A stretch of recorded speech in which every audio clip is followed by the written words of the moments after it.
أعوذ بالله من الشيطان الرجيم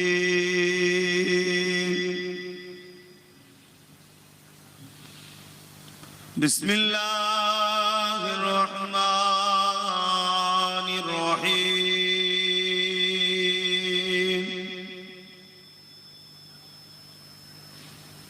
الحمد لله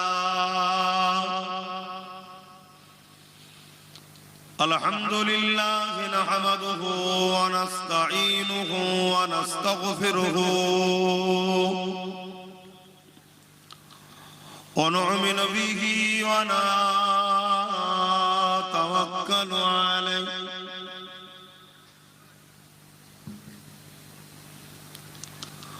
ونعوذ بالله من شرور أنفسنا ومن سيئات أعمالنا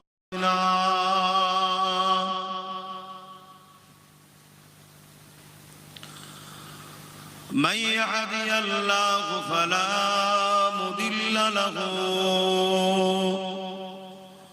ومن يضلله فلا هادي له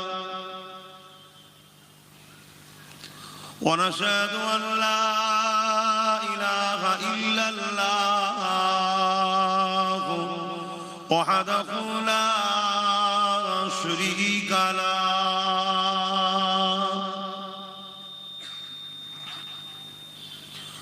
ونشهد أن سيدنا وحبيبنا ومولانا محمدا عبده ورسوله أما بعد فيا أيها الحاضرون رحمكم الله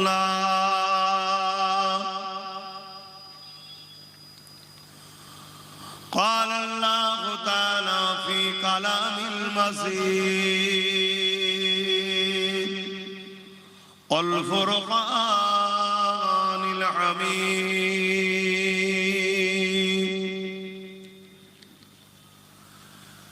إن الله وملائكته يصلون على النبي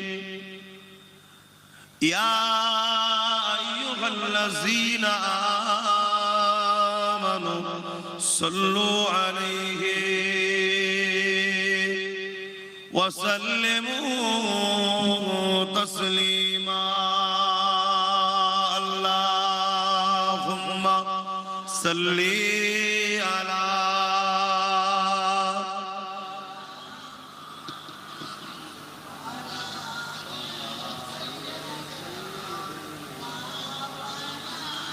একটু মহব্বতে জবান খুলে পড়েন একটু মহব্বতে পড়েন আল্লাহুম্মা সাল্লি আলা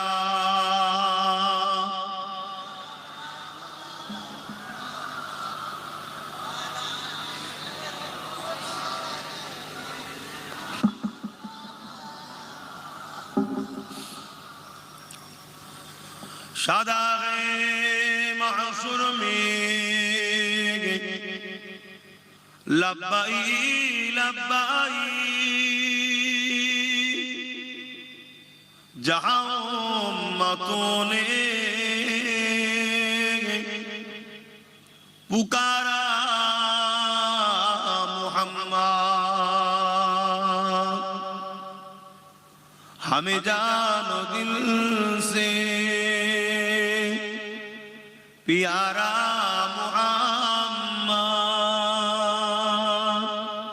मुहम्मद के गमों है हमारा मुहम्मद अल्लाहुम्मा सल्ली अला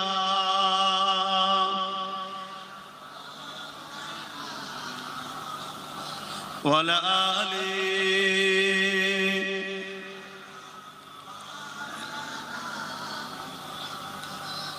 खुद नसीहार जिसी का मरीजों में है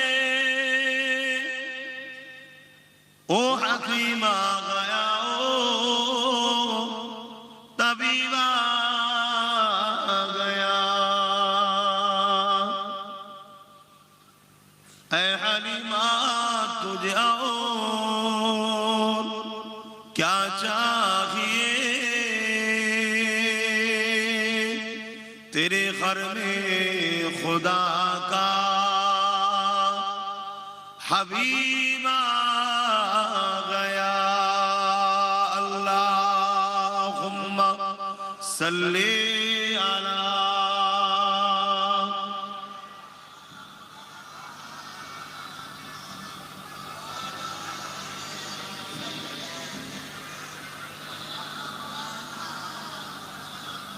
कलमे ला इलाहा इल्लल्लाह, ला इलाहा इल्लल्लाह, ला इलाहा। जोरे जोरे जबान खुले खुले बोल ला इलाहा इल्लल्लाह, ला इलाहा।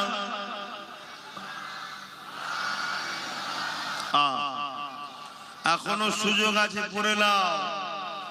আগামী দিন কলেমা পড়লেও মারবে, সেই দিন আসছে। মোহাব্বতে লা ইলাহা ইল্লাল্লাহ, লা ইলাহা। হাসবি রব্বি জাল্লাল্লাহ, মা ফি কলবি খায়রুল্লাহ। নূর মুহাম্মদ সাল্লাল্লাহ, হক লা ইলাহা ইল্লাল্লাহ, লা ইলাহা। এই টিউটারটা একটু বন্ধ করো, ছিনছিন করে আওয়াজ হচ্ছে, টিউটারটা বন্ধ করো। কলমে লা ইলাহা ইল্লাল্লাহ, লা ইলাহা, লা ইলাহা ইল্লাল্লাহ মুহাম্মাদুর রাসূলুল্লাহ, লা ইলাহা ইল্লাল্লাহ, লা ইলাহা, লা ইলাহা ইল্লাল্লাহ মুহাম্মাদুর রাসূলুল্লাহ। আল্লাহুম্মা সাল্লি আলা।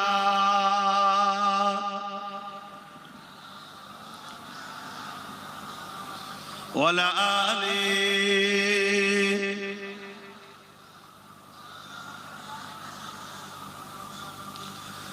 وقال الله تعالى في كلام المسيح والفرقان الحميد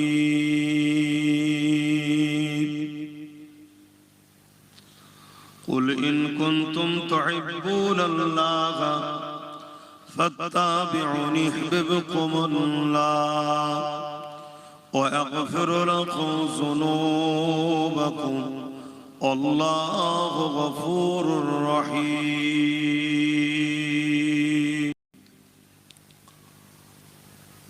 وقال النبي صلى الله عليه وسلم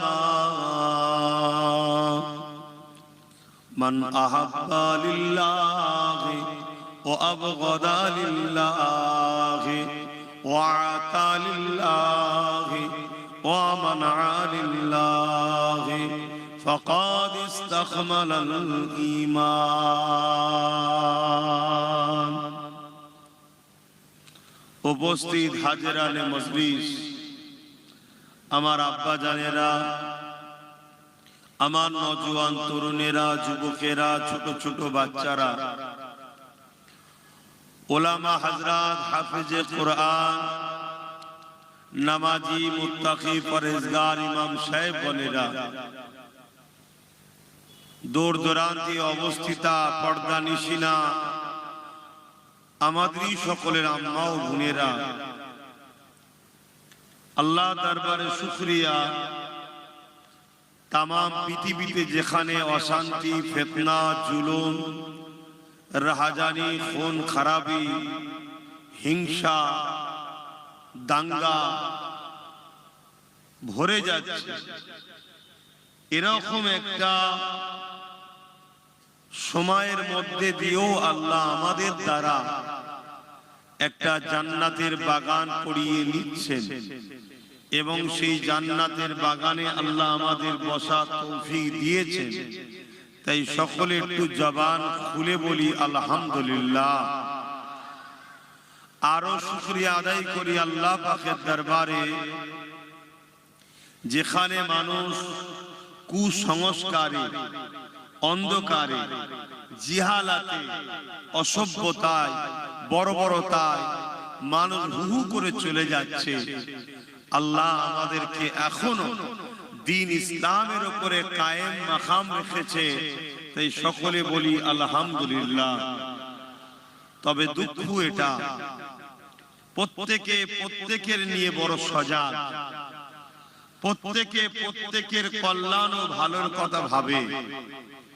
বড় আফসোস, শ্রেষ্ঠ উম্মাত, খায়রুল উম্মাহ হয়ে আজ আমরা আমাদের কল্যাণ, আমাদের ভালো, আমাদের দ্বীনের ব্যাপারে আমরা বড় ওয়াকিব হাল, বড় গাফলতি।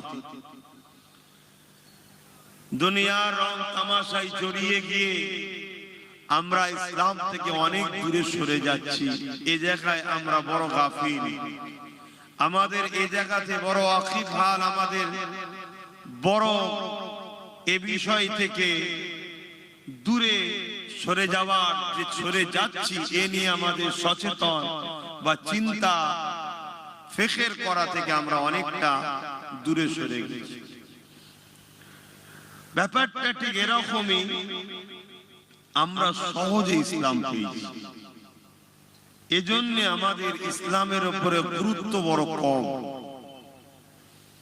যে কোনো জিনিস সহজে পেলে তার গুরুত্ব থাকে না। যেমন আজ দেখছি অনেক জায়গাতে খুব সহজে যারা আমাকে পেয়ে যাচ্ছে তাদেরও দেখছি গুরুত্ব কম হয়ে যাচ্ছে।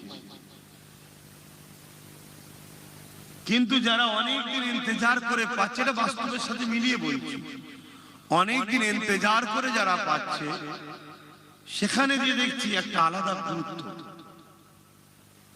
এটা বোঝাবার জন্য বললাম। আমার গুরুত্ব থাকুক চাই না থাকুক এতে কি যায় আসে রে বাবা।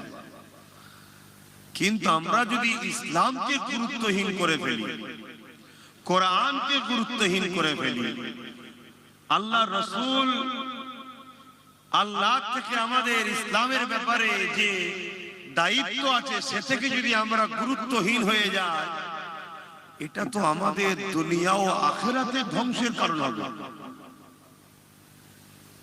আর এই গুরুত্বহীন হওয়ার পিছনে কারণ আমার ক্ষুদ্র জ্ঞানে আমি যতটুকু দেখেছি, আমরা ইসলামকে বড় সহজে পেয়েছি। আর এই দুধগেরিয়া এলাকা, মাধবপুর এলাকা, খিলকাপুর এলাকা, ময়না এলাকা, পদ্মপুকুর সহ চতুর্দিকে দাদা হুজুর এবং তেনার 5 আওলাদ এবং বর্তমান চাচাজান হুজুররা, ভাইজানেরা কন্টিনিউ আসা যাওয়া, এবং বিশেষ করে আমার এই এলাকার বাপ ভাইরা, আমার চাচাজান পীর আল্লামা কালিমুল্লাহ সিদ্দিকী হুজুর রাহমাহুল্লাহ হুজুরের বড় মহব্বতের মানুষ। এই যে আমরা সহজে মসজিদ পেয়েছি, সহজে মাদ্রাসা পেয়েছি, সহজে দ্বীনকে পেয়েছি, সহজে দাড়ি টুপি পেয়েছি, আমরা জানি না যে এই মসজিদটা পেতে গিয়ে কত লক্ষ মা তার সন্তান হারিয়েছে।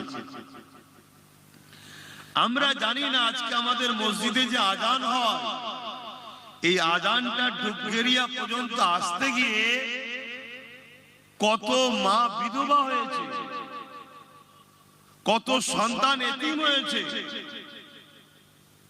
আমরা বুঝতে পারিনি। আল্লাহ পেয়েছি সহজে, রসুল পেয়েছি সহজে, কলেমা পেয়েছি সহজে।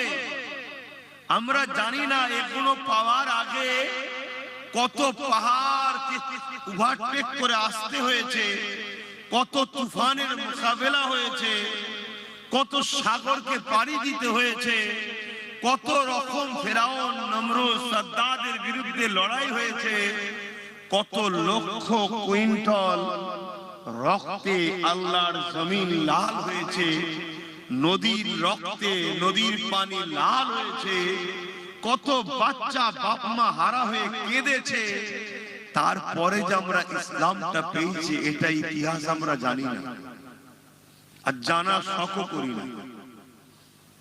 তাই আজকে সহজে পেয়েছি বলে আমাদের কারো ভাবনা ছিল না যে একদিন আমাদের মসজিদটা জালিমদের হাতে চলে যাবে, একদিন আমাদের মাদ্রাসাটা ইসলাম বিদ্বেষীদের হাতে চলে যাবে, একদিন আমাদের কবরস্থানটা ইসলাম বিদ্বেষীদের দখলে চলে যাবে।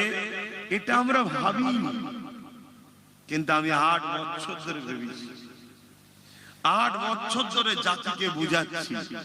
কি গো বুঝিয়েছি? হ্যাঁ, একটু আওয়াজ দেন। 8 বছর ধরে বলছি। আর এই 8 বছর যদিও বা আমার কথা শুনে কিছু মানুষ যাচ্ছিল যারা ইসলামের প্রকাশ্য দুশমন, তাদেরই অর্থে পুষা একদল আলেম, মুফতি, মাওলানা, বক্তা, সুরাতে শয়তানরা আবার আপনাদের ঘরে আমার বিরুদ্ধে নানা রকম প্রচার করে আমার থেকে সরিয়ে আপনাদের ঘরে ভুল বুঝিয়েও ছিল। কি করেছে না করেন? একটু সাক্ষী দেন। উলামা কখনো খারাপ নয়, উলামা সুরাত ধরে শয়তান দিচ্ছে। পীর কখনো খারাপ হতে পারে না, শয়তান পীর সাজছে। মুফতি কখনো খারাপ হতে পারে, শয়তান মুফতি সুরাত ধরছে।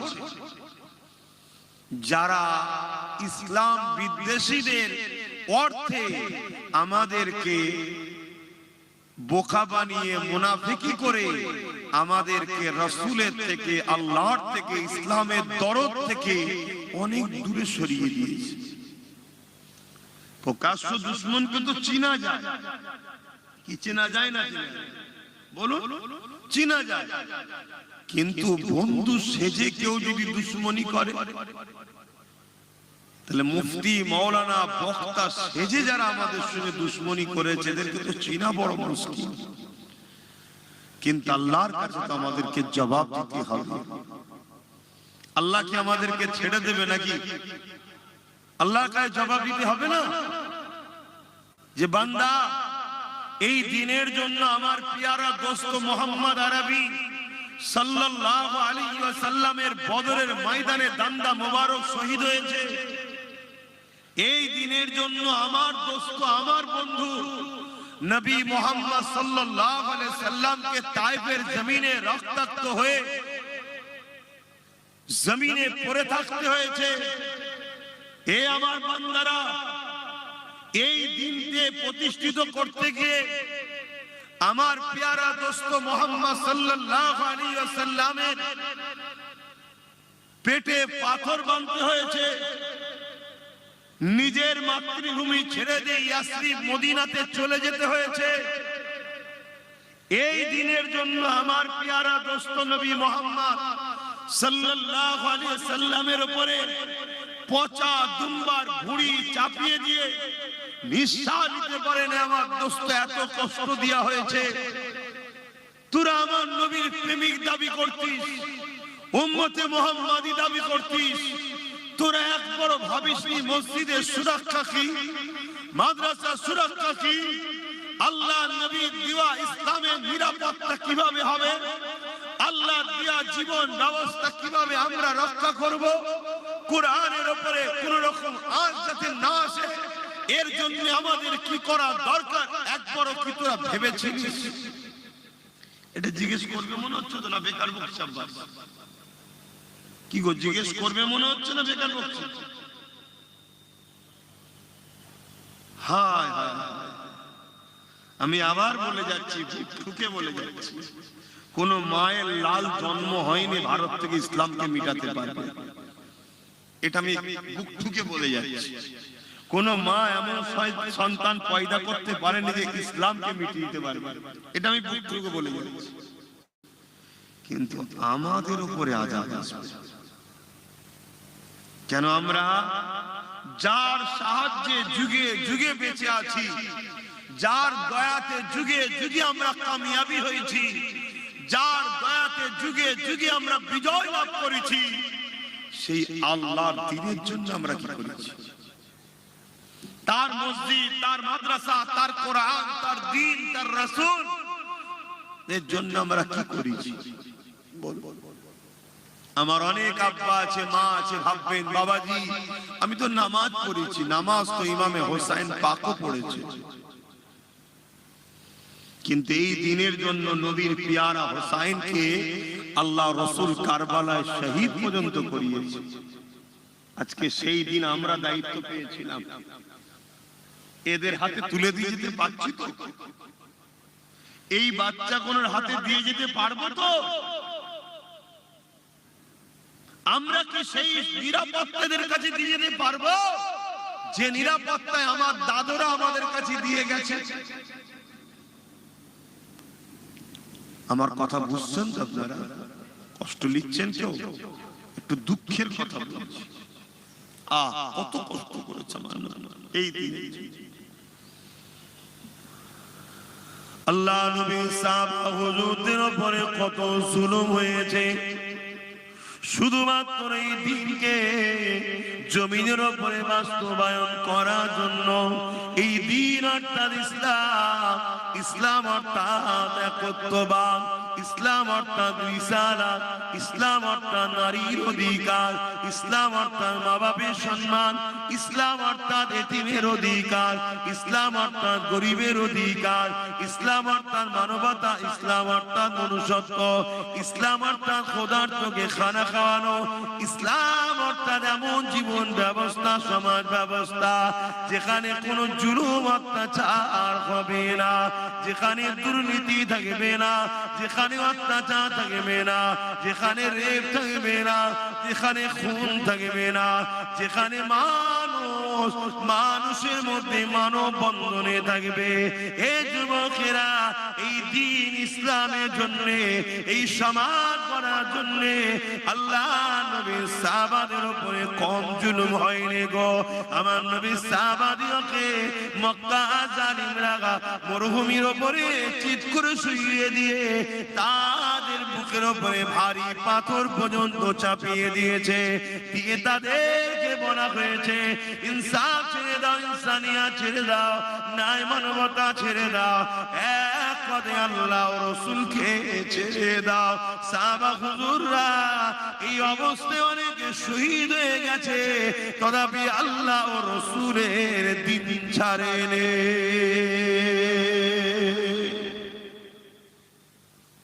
আর আজকে আমরা 500 টাকা ইসলাম ছেড়ে দিচ্ছি, এক কাপ চায়েতে ইসলাম ছেড়ে দিচ্ছি। দুনিয়া সামান্য জিন্দেগির একটু নাম কামাবার জন্য, একটুখানি সম্মান পাবার জন্য দুনিয়াতে আমরা ইসলাম থেকে বেরিয়ে যাচ্ছি। ইসলামের খেয়ালই আমাদের থাকছে না। আমাদের খেয়াল এর বিষয়ে, ওর বিষয়ে, তার বিষয়ে খেয়াল, আমাদের খেয়ালই নাই যে আমাদেরকে আল্লাহ কি ডিউটি দিয়ে পাঠালো। হে আমার নওজওয়ানেরা, হে আমার নবী পাকের প্রেমিকেরা, যে নবী আমার সারা জীবনটা তোমার আমার জন্য কেঁদেছে, আজ রওজা মুবারকে যে নবী আমার তোমার আমার জন্য কাঁদতেছে, ওই নবী পাকে রেখে যাওয়া শরিয়াতের জন্য তুমি আমি কি করলাম? সারা জীবন যে নবী আমার তোমার আমার জন্য কেঁদেছে, আজ রওজা মুবারকে কাঁদছে, সেই নবী পাকের কথা কি তোমার আমার মনে থাকে? সেই নবী পাকের দিনের জন্য তোমার আমার কি সময় আছে? সেই নবী পাকের দিনের উপরে যারা আঘাত দিতে চাইছে তাদের মোকাবিলা করে আল্লাহ নবীর দিনের ইজ্জত রক্ষা করার জন্য তোমার আমার কি সময় টাইম আছে? কি গো আছে? বলেন আছে কি সময়? কোথায়? আমাদের তো এখানে সময় নেই। আমরা এমন ভাবে দুনিয়াদারি করছি যেন মনে হচ্ছে আমরা দুনিয়া থেকে কখনো যাব না। আমাদের এ নিয়ে ভাবার সময় নেই। এমন নওজওয়ানেরা রওজা মুবারকে যে রাসূল তোমার আমার জন্য কাঁদতেছে, সেই নবীর জন্য কি করলে, যিনি সারা জীবন তোমার আমার জন্য কেঁদেছেন। আল্লাহ পাক যিনি জিবরাইল সাল্লাল্লাহু আলাইহি ইসরাফিলকে পাঠাবে বা মিকাইলকে পাঠাবে, যা দুনিয়া জমিনে গিয়ে আমার হাবিবকে আগে উঠিয়ে নিয়ে আসো, আমি আল্লাহ পাক দুনিয়াকে ফানা করে দেব।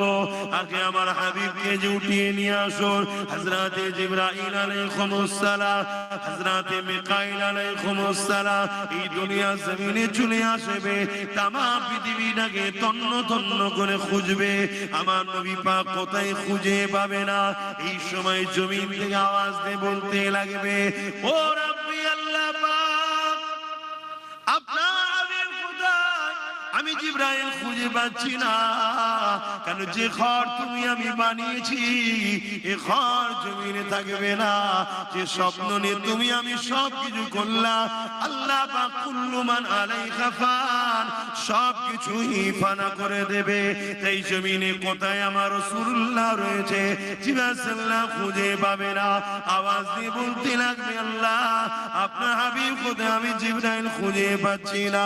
আল্লাহ পাক সময় বলতে লাগবে, এ জিবরাইল জমিনে কান লাগিয়ে লাগিয়ে শোনো, যে জায়গা থেকে দেখবে কান্নার আওয়াজ আসছে, ওই জায়গাতে আমার হাবিব তিনার গুনাহগার উম্মত উম্মতিদের জন্য আমি আল্লাহ আমার কাছে কাঁদতেছে। আরো জোরে বলুন সুবহান।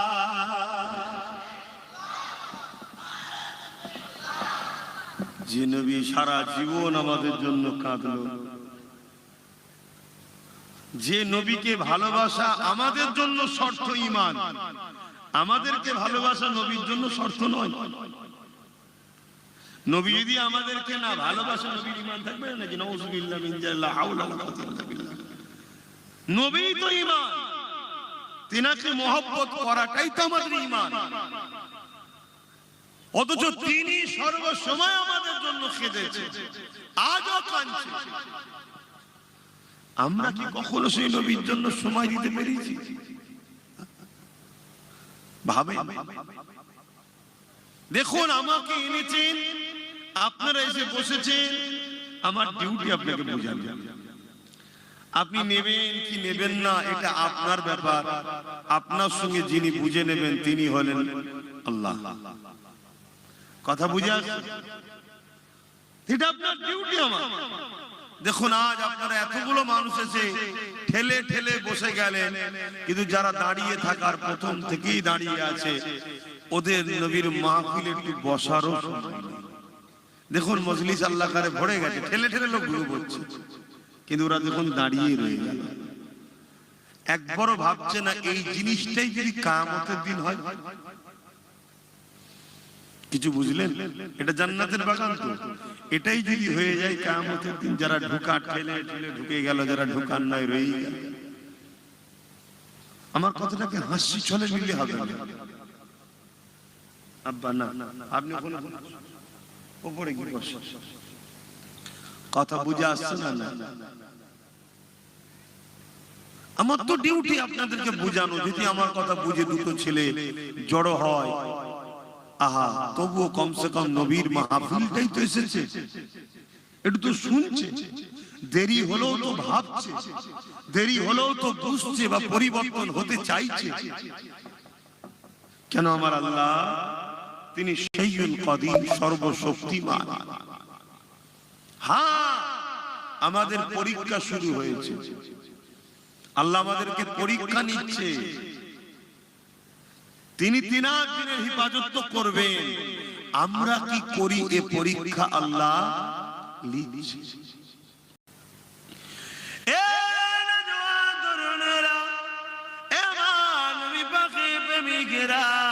মন দিয়ে শোনেন, দুদিনের দুনিয়া আছি কাল্লায়, আজকে এসেছি তাই বলে দিয়ে যাচ্ছি। এই জমিনের উপরে যুগে যুগে যুগে আল্লাহ নবী সাহাবাদিওকে আল্লাহ বা পরীক্ষা নিয়েছে, ওলিদেরকে পরীক্ষা নিয়েছে, বিভিন্ন দিক দিয়ে পরীক্ষা নিয়েছে। আমরা যে বলি আল্লাহ আপনাকে ভালোবাসে, আপনার হাবিবকে ভালোবাসে, এই ভালোবাসার পরীক্ষা আল্লাহ বিভিন্ন সময় নিয়েছে। সাহাবা হুজুররা সেই পরীক্ষাতে বিজয় কামিয়াবি হয়েছে। সেই সাহাবা হুজুরদের মধ্যে থেকে আল্লাহ নবী একদিন মদিনা নববী শরীফে বসে আছে। নবী আমার ঘোষণা করে দিলে, আমার সাহাবারা কে আছো বাবা, যার যা যে শরীক হও বাবা। ইসলামের দুশমনেরা গোপনে গোপনে তারা ইসলামের উপরে আঘাত দিবার ষড়যন্ত্র করছে বাবা, তারা প্রস্তুত হচ্ছে ইসলামের বিরুদ্ধে লড়াই করবে বাবা। সাহাবারা এই লড়াইয়ের ময়দানেতে জালিমদের লড়াইকে ডিফেন্স করার জন্য আল্লাহ পাক আমাকে হুকুম দিয়েছে বাবা। এই তোমাদেরকে জানাচ্ছি বাবা, যার যা মাল আছে দাও বাবা, যার যে শরীক হতে পারবে শরীক হও বাবা। এবং আল্লাহ পাক জানিয়ে দিয়েছেন এই লড়াই বড় ভয়ানক লড়াই হবে। এই লড়াইয়ে যারা ইসলামের পক্ষে দাঁড়িয়ে ইসলামের পক্ষে সহযোগিতা করবে, আমার আল্লাহ তাদেরকে জমিন আসমানের মতো বড় বড় জান্নাতের হকদার বানাবে। আরো জোরে বলুন সুবহান।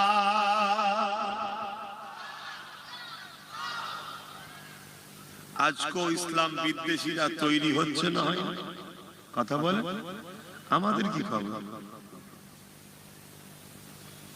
আমরা ডিফেন্সের জন্য তৈরি আছি? আমরা তো ডিফেন্সের জন্য তৈরি নয়, আমরা ইসলাম বিদ্বেষীদের ঘরে শক্তিশালী করার জন্য আমরা তৈরি আছি। বলুন আমার কথা ভুল হলো? একটু বলেন হ্যাঁ কি না, বলেন আমাকে তো ভুল হয়ে গেল। আমরাই তো ইসলাম বিদ্বেষীদের ঘরে বাঁচিয়ে রেখেছি, আমরাই তো তাদেরকে অক্সিজেন দিই, আমরাই তাদেরকে ক্ষমতায় আনি, আমরাই তো তাদের জন্য লড়াই করি, আমরাই তো তাদের জন্য নিজের কওমের ভাইকে খুন করি, আমরাই তো তাদের জন্য নিজের কওমের ভাইকে মিথ্যা কেস দিই, আমরাই তো তাদের কওমে তাদেরকে ক্ষমতায় আনার জন্য নিজের নবীর বংশের আওলাদদের ঘরে কি টিম বলি, আমরাই তো কারা করে কই অন্য কেউ কারো টিম বলে না। কোন ধর্মকে শুধু মুসলমান তার কওমের কেউ উঠলে তার বিরোধী করে। কথা কি খারাপ বলে ফেলবেন?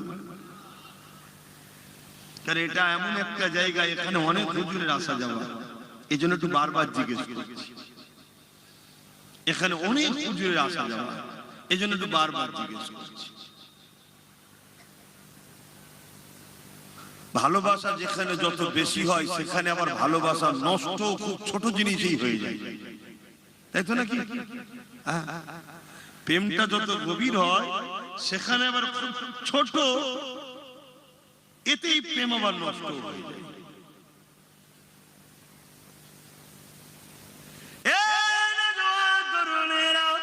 আল্লাহ পাক এই দুনিয়া জমিনে সবাইকে পাঠিয়েছে পরীক্ষার জন্য। আল্লাহ পাক ছাড় দিয়েছে, ছেড়ে দেয়নি। একদিন আমাকে আপনাকে ফিরে যেতে হবে। মিনহা খালাকনাকুম ওয়া ফিহা নুঈদুকুম ওয়া মিনহা নুখরিজুকুম তারাতান উখরা। এমন করে কবরের জমিনে মাটি তো দিয়ে চলে আসবে, ওই কবরের জমিনে আমাকে আপনাকে উঠানো হবে, বসানো হবে, ওই কবরের জমিনে সওয়াল জবাব করা হবে, ওই কবরের জমিনে আমিনার লালকে দেখানো হবে, দেখিয়ে বলা হবে ইনি হলেন মুহাম্মদ রাসূলুল্লাহ, ইনার সম্বন্ধে তোমার দুনিয়া থেকে রায় ছিল। এ যুবকেরা, দুনিয়ায় যদি তুমি রাসূলকে মডেল বানাতে পারো, দুনিয়ায় যদি তুমি রাসূলের প্রেমিক হতে পারো, দুনিয়ায় যদি তোমার মাকসাদ নবী হয়, দুনিয়ায় যদি তোমার লক্ষ্য নবী হয়, দুনিয়ায় তোমার মিশন যদি নবী হয়, দুনিয়ায় তোমার প্রেম যদি নবী হয়, দুনিয়ায় তোমার নিঃশ্বাস টানাটা যদি নবী হয়, নিঃশ্বাস ফেলাটা যদি নবী হয়, এক কথায় লাকাদ কানা লাকুম ফি রাসূলিল্লাহি উসওয়াতুন হাসানা। তোমার জিন্দেগীর প্রতিটা মুহূর্তে মডেল শুধু রাসূল ছিল, রাসূল ছিল।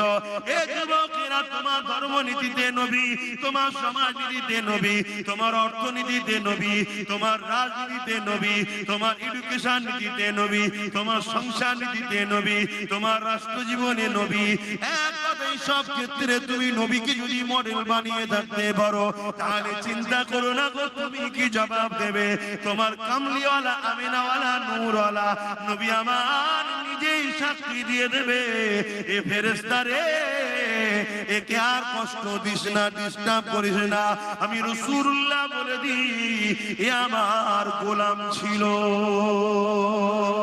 আরো জোরে বলুন সুবহান। কিন্তু আমাদের লক্ষ্য কি? নবী আছে,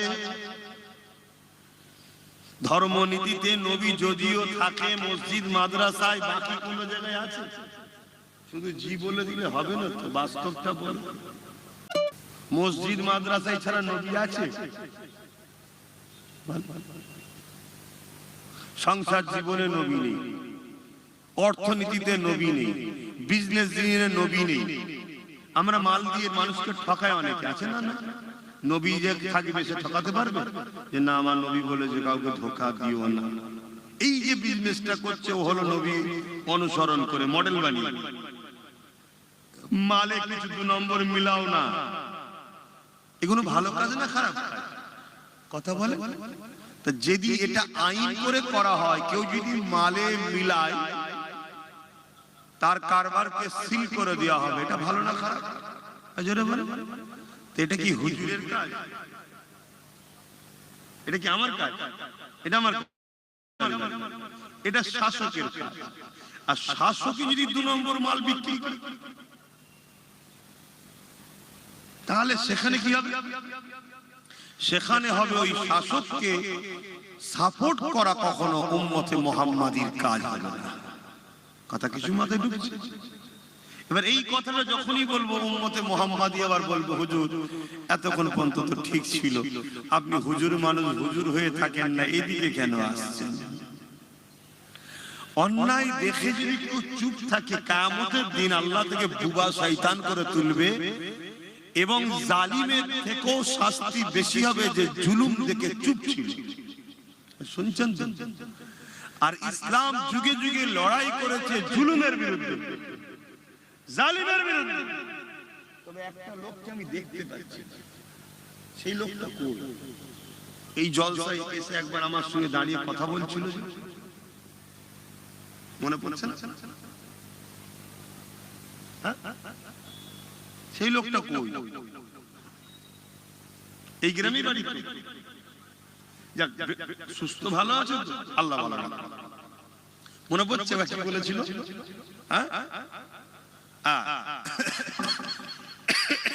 দেখতে পাচ্ছি না তো ভাইটাকে, ভাবলাম কোথায় গেল, একটু সরে সরে আসা যাবে।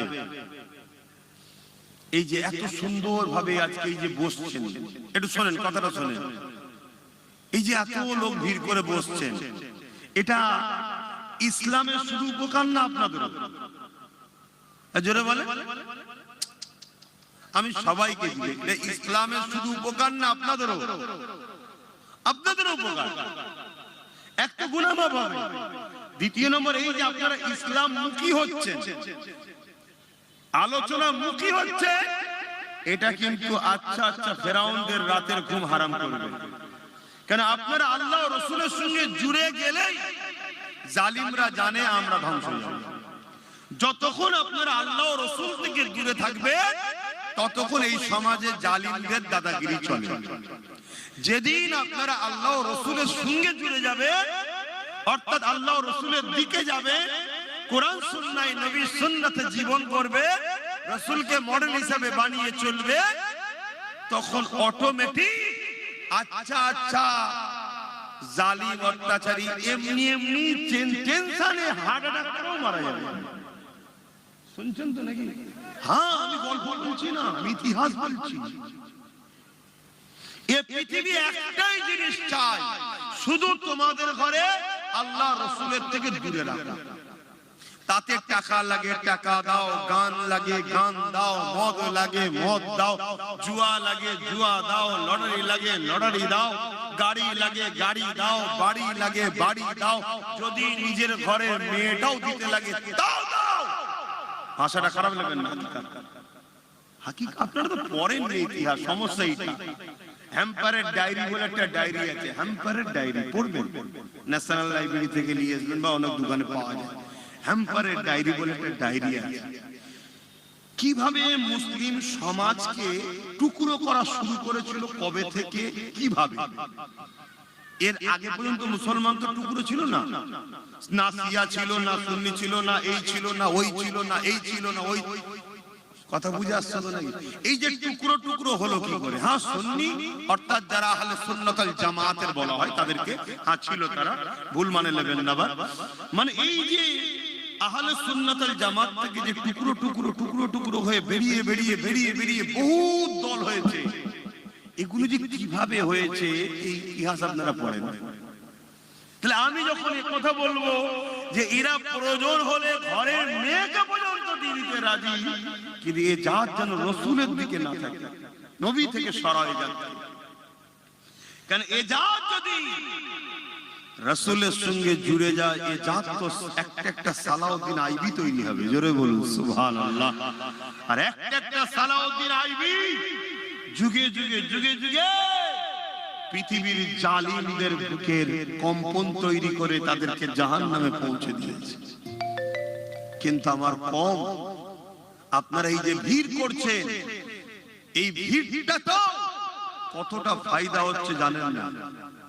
আর বিশেষ করে আবার আব্বাস সিদ্দিকী জলসায় যদি আসে, কেন আচ্ছা আচ্ছা জালিমরা জানে এ আমাদের সাইজ করা হবে। কথা বুঝছেন তো নাকি? এতে কি আপনারা অখুশি হলেন নাকি? হ্যাঁ, এই আলুলিয়া হুজুর নয় আর গাড়ি লিয়া হুজুর, বাড়ি লিয়া হুজুর নয় এটা। কথা বুঝছেন তো? এটাও জানে তারা। এ কি আলোচনা আমি করি, আপনারা কতটা মনে রাখেন আর কতটা পরে শোনেন জানি না, কিন্তু সবাই চিরুনি তল্লাশি করে শোনে। আমি কোন এক জায়গায় আল্লাহ বলেছিলাম তো নাকি, সেটাও কেউ না কেউ শোনে। কথা বুঝে আসছে? এভাবে অনেক কিছু তদন্ত, অনেক কিছু হয়। দেখা ওইদিকে যাচ্ছি না, আমি আবার ফিরে আসছি। আপনারা ফাঁকা জায়গা রাখবেন না, নিজের দায়িত্বে ফাঁকা জায়গা পূরণ করবেন। এই যে কথা বললাম, আপনারা যদি সঙ্গে সঙ্গে আমার কথাগুলো শোনেন, এখানে অনেক লোক থাকে যাদেরকে রাখা হয় যে আব্বাস সিদ্দিকীর কথা তার ভালোবাসার লোক কিভাবে শুনছে দেখেন। আর যখন দেখবেন বলার সাথে সাথে সবকিছু পালন করছে, ডান দিক ডান দিক, বাদিক বাদিক, আসো আসো, বসো বসো, এই মেসেজ যাবে, তখন জালিমরা বলবে না রে আর একটুখানি এদেরকে পানি পড়া খাওয়া, এখন আব্বাসেরই মুরিদ আছে, এদেরকে ঘোরানো যায় না। তাহলে এখনো তোমাদেরকে কিন্তু জুলুম করতে একটু ঘাবড়াবে। তোমরা বুঝতেই পারছো না আমি সব খুলে খুলে বলে বলে, তাও তোমরা বুঝছো না। এগুলো সব তারা মাপে দেখে দেখে, মুসলমানকে হাজারো রকম লোভ দিয়ে দেখে যে ও নবীর দিকে আছে না নবীর বিরোধিতাকে নেয়। এই যে হঠাৎ করে ইসলামের বিরুদ্ধে তোমাদের এই এলাকায় একজন বলল ইসলামে নাকি রেপ করা পাপ, এটা কেন? এটা ইচ্ছা করে বলে মেপে দেখে যে আন্দোলনটা কেমন হয়, লড়াইটা কি হয়, মানুষ কতটা জেগে আছে, এগুলো মেপে মেপে দেখে। দেখে যখন দেখবে যে জাত পুরো প্যারালাইসিস রোগী টাইপের হয়ে গেছে, এদের না নবীর প্রেম আছে, না ইসলামের দরদ আছে, না আল্লাহর প্রেম আছে, তখন ওরা মেপে নেবে এদেরকে মারার সময় এসে গেছে, এদেরকে মার, আল্লাহ সাহায্য করবে না, কারণ এদের সঙ্গে কানেকশন আর না। আর কত খুলে বলবো, আর কত খুলে তোমাদেরকে বলবো। তাহলে যখন বলা হবে যে ফাঁকা জায়গা রাখলে ইবলিস শয়তান এসে বসে, আল্লাহ নবী বলেছে জায়গা ফাঁকা রেখো না, তো সঙ্গে সঙ্গে যখন আপনারা ফাঁকাটা পূরণ করবেন, এই মেসেজটাও তো যাবে। যেমন রোম থেকে একটা গোয়েন্দা দপ্তর পাঠিয়েছে, বিভিন্ন দেশের রাজারা পাঠিয়েছে, যাও কে মুহাম্মদ সাল্লাল্লাহু আলাইহি ওয়াসাল্লাম দেখে আসো। মাত্র 313 জন নিয়ে মক্কার আবু জেহেল উতবার নাম ছিল, পৃথিবীর সবাই চিনত তৎকালীন সময়। একটা ওকাজের মেলা হতো, তার 1000 বাহিনীর মোকাবেলা করেছে, তাদের হাতে নাকি কিছু ছিল না, তারপরও 313 জন জিতে গেছে। কে? যাও খোঁজ নাও। তো গোয়েন্দারা এসেছে, এসে দেখছে কে। তারা গিয়ে তাদের দেশের রাজাদের ঘরে বলছে যে পৃথিবীর কোন শক্তি নেই মুহাম্মদ সাল্লাল্লাহু আলাইহি ওয়াসাল্লামকে হারাতে পারবে। জোরে বলুন সুবহানাল্লাহ। তাদের রাজারা বলছে কেন, তার কি বহু সৈন্য? কিন্তু 313 জন তো গিয়েছিল, অনেক অস্ত্র। আমরা যেটা মনে করি যে মুদিকে কেউ হারাতে পারবে না, আমরা মনে করি ওর হাতে মিলিটারি আছে, ওর হাতে পুলিশ আছে, ওর হাতে এই আছে। আমরা কি মনে করি? আমরা দুনিয়াদার, দুনিয়ার পাওয়ারের কথা ভাবি, কি আমরা এটাই মনে করি। কিন্তু এটা মনে করছি না ও টিকে আছে অর্থের জন্য। কিসের জন্য? তো ওর ডবল অর্থ কেউ যদি মারে আউট হবে না? জোরে বলে। তারপরে যে আসবে তার থেকেও যদি ডবল অর্থ কেউ মারে সে আউট হবে না? হবে না? তাহলে অর্থ পাওয়ার, ম্যান পাওয়ার, এই যে কিনে গোলাম বানানো, এটাকে কিন্তু শেষ করা যায়। এজন্য তারা তৎকালীন সময় তাদের মতো করে ভাবছে যে কেন বিরাট সৈন্য, বিরাট লোক, বিরাট ক্ষমতা। তার সাথীরা বলছে না জাহাপানা, আমরা আপনাদের পাহারা দিই, আপনাদের হুকুম মানি অর্থের বিনিময়ে। আর মুহাম্মদ সাল্লাল্লাহু আলাইহি ওয়াসাল্লাম তার থুতু মুবারক ফেলার জন্য চেষ্টা করছে, তার চতুর্দিকে সাহাবারা ঘুরছে, তার অনুসারীরা আমার হাতে দেন, আমার হাতে দেন, আমার হাতে দেন। যার হাতে থুতুটা পড়েছে নিজেকে ধন্য মনে করে চেহারায় থুতুটা লাগাচ্ছে। জোরে বলুন সুবহানাল্লাহ। আমরা অবাক হয়ে গেলাম, মুহাম্মদ সাল্লাল্লাহু আলাইহি ওয়াসাল্লাম যখন উযু করছে, এই উযুর কুল্লি পানিটা ফেলবে, লোক হাত পাচ্ছে, আমাকে দেন, আমাকে দেন, আমাকে দেন। যার হাতে পড়ছে সে নিজেকে ধন্য মনে করছে। মুহাম্মদ সাল্লাল্লাহু আলাইহি ওয়াসাল্লাম তিনি তিনার এমন করে নখ মুবারককে কাটবে, ওই যে কাটা অংশটা নিভার জন্য সাহাবাদের মধ্যে কম্পিটিশন হচ্ছে। আমরা বুঝতে পেরেছি এটা কোনো অর্থ দিয়ে, পয়সা দিয়ে কাউকে জড়ো করা লোকেরা নয়, এরা জান প্রাণ যার কদমে দিয়েছে তার বিরুদ্ধে লড়ে পৃথিবীর কোন শক্তি এই জাতিকে হারাতে পারবে না। জোরে বলুন সুবহানাল্লাহ। এজন্য তোমাকে আমাকে নবী থেকে সরানো হচ্ছে।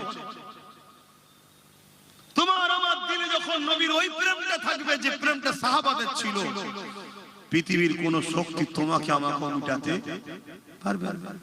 এজন্য সরাও, গান দাও, মদ দাও, নারী দাও, গাড়ি দাও, বাড়ি দাও, অর্থ দাও, দাও যা খুশি দাও, কিন্তু এরা যেন হুজুরকে না মনে রাখে, হুজুরের সঙ্গে জুড়ে না থাকে, নবীর সঙ্গে জুড়ে না যায়, তাহলে আমাদের সব শেষ। আরে বাবেরা, নওজওয়ানেরা, আজ দুনিয়া তাদের চক্রান্তের শিকার আমরা হয়ে গেলাম। আজ আমরা দুনিয়াতে গাড়ি বাড়ি নারী মদ এমন করে সুদ ঘুষের মধ্যে আমরা দুনিয়াতে জড়িয়ে গেলাম। না দুনিয়াতে আমরা শান্তি পেলাম, যাদের ইশারাতে জড়িয়ে গেলাম তাদের গোলাম হতে আমরা লেগে গেছি। তারা আমাদের যে গোলাম বানিয়ে দিয়েছে। পরকালে রাসূলুল্লাহর প্রেম না থাকার জন্য পরকালেও আমরা কামিয়াবি পাচ্ছি না। এই জায়গায় দাঁড়িয়ে থেকে আপনাদেরকে বলে দিই, রাসূলুল্লাহর গোলাম হয়ে যাও, এই দুনিয়া তো সম্মান পাবে, আবার সেই দিন ফিরে পাবে সুলতান আব্দুল হামিদের কাছ থেকে যেটা চলে গিয়েছিল। আবার ক্ষমতা ফিরে পাবে, আবার শাসন ফিরে পাবে, আবার ইজ্জত ফিরে পাবে, আবার সম্মান ফিরে পাবে, আবার মানুষের কাছে প্রিয় হবে, আবার মানুষের বিশ্বাসের যোগ্য হবে। এবং পাশাপাশি পরকালে কবর থেকে আখিরাতের প্রতিটা মঞ্জিল পার হয়ে আল্লাহর জান্নাতি হয়ে যাবে। ভালো যদি কাউকে বাঁচতে হয় আল্লাহ রাসূলের জন্য বাঁচবে। দুশ্মনী যদি কারো সঙ্গে করতে হয় আল্লাহ রসুলের জন্য করুন। আব্বাস সিদ্দিকীকেও যদি ভালোবাসতে হয় আল্লাহ রসুলের জন্য ভালোবাসুন। আব্বাসের সঙ্গে যদি দুশ্মনীও করতে হয় আল্লাহ রসুলের জন্য করুন। ওই দুশ্মনীটাও আপনাকে নেকি দেবে, ওই দুশ্মনীটাও আপনাকে কামিয়াবি দেবে। কিন্তু আজ আমরা কি করছি বলুন? নিজের কলেমা পড়া ভাইকে নিজেরা মারছি, নিজের কলেমা পড়া ভাইয়ের নামে মামলা দিচ্ছি, নিজের কলেমা পড়া ভাইয়ের নামে মিথ্যাচার করছি, তার ইজ্জতে আঘাত দিচ্ছি, নিজের কলেমা পড়া ভাইয়ের মা বোন তুলে গাল দিচ্ছি। দুনিয়ার বেঈমান কাফের মুশরিক ইসলাম বিদ্বেষী জালিম হুকুমতদের খুশি করার জন্য এ কম করছে না করে না?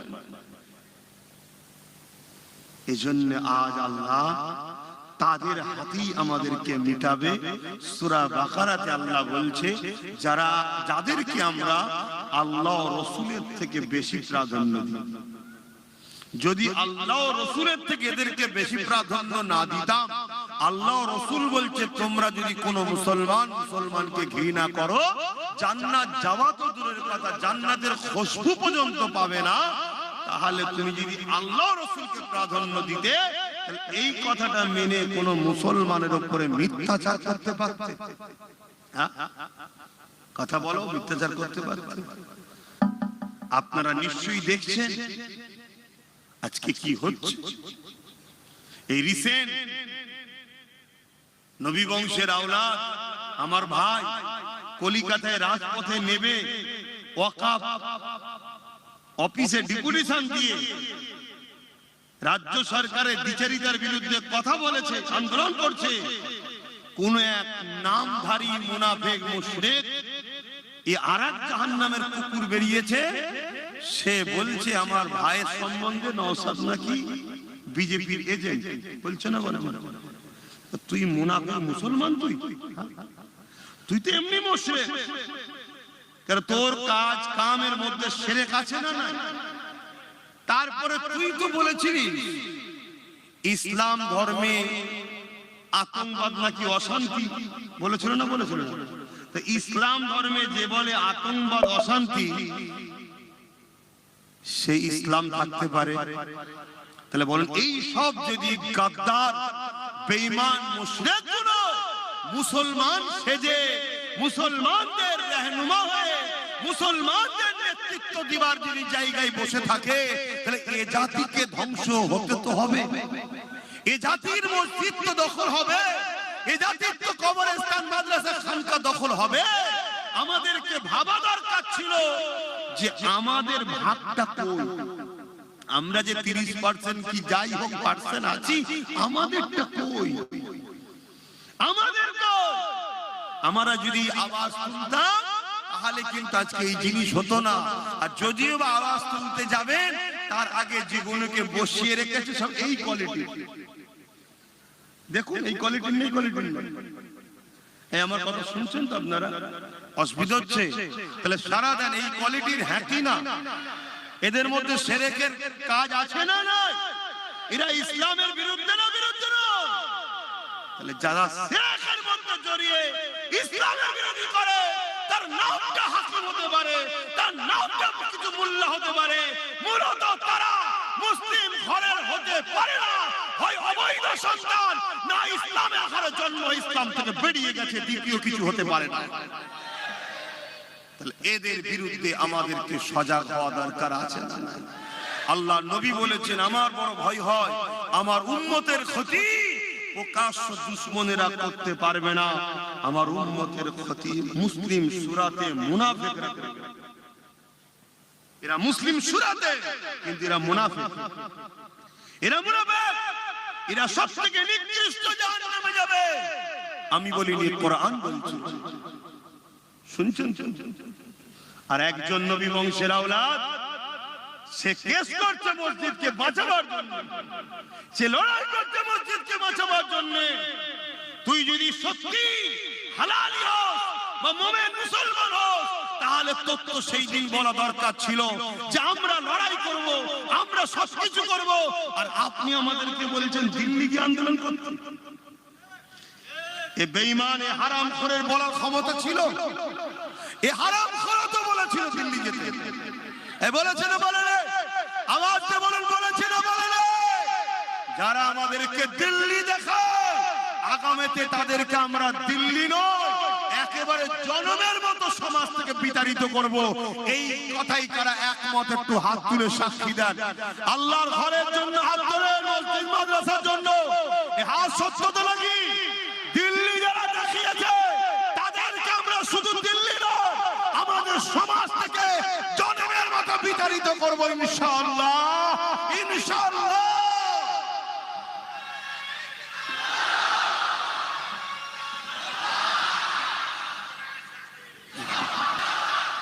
ভাইয়ের আমার, আল্লাহু আকবার। এরপরও কি আমাদের মধ্যে কোনো গাদ্দার নেই? তো হাত তুলতে বাকি। যেদিন আমাদের সংখ্যা কম ছিল সেদিন আমাদের প্রত্যেকটা লড়াইয়ে বিজয় ছিল। আজ আমাদের সংখ্যা বেশি কিন্তু আজ আমাদের বিজয় নেই কেন? আমাদের মধ্যে গাদ্দারও বেশি। খেয়াল করে দেখুন, উহুদের ময়দানে 1000 লোক নিয়ে বেরিয়েছে নবী, আর বদরে 313 জন। কিন্তু উহুদে যেই বেরোলো আব্দুল্লাহ ইবনে রাইসুল মুনাফিক আব্দুল্লাহ ইবনে উবাই 300 লোককে নিয়ে হাফ রাস্তা থেকে সরে গেল। তাহলে প্ল্যান পরিকল্পনা পুরো রেডি, এখানে দাঁড়াবে, এই ঘাটিতে তুমি, এই ঘাটিতে তুমি, এটা রণকৌশল হয় না? সবকিছু করে রেডি। হঠাৎ করে সে তার 300 লোক নিয়ে সরে গেল। এই যে গাদ্দার 70টার উপরে 70 জন সাহাবা হুজুর বদরের ময়দানে শহীদ হয়ে গিয়েছিলেন। ইন্না লিল্লাহি ওয়া ইন্না ইলাইহি রাজিউন। এটা গাদ্দারের জন্য হলো না? হলো। তাহলে আজও আমাদের মধ্যে গাদ্দার থাকা দরুন আজ আমরা বিপদে পড়ছি। আমরা যেই একটা কোন জিনিস প্ল্যান পরিকল্পনা করি, এই প্ল্যান পরিকল্পনা কোন গাদ্দার গুলো যে বলে দেয়, বিনিময়ে কিছু মাল লেলায়। আবার আমরা কোন একটা কিছু মিশনের জন্য আগাই, গাদ্দার গুলো ভেতরে ঢুকে যে কি বলে, এইটা এরকম করলে কেমন হয়, এইভাবে করলে হবে তো, পেরে উঠতে পারবো তো, আমাদের মনের স্পিরিটকে দমিয়ে দেয়। এটা হলো গাদ্দারদের কাজ। আর এর বিনিময়ে গাদ্দারদের দুনিয়ার মনির জাহান্নামের কুকুরগুলো ওদেরকে অর্থ দেয়। শুনছেন?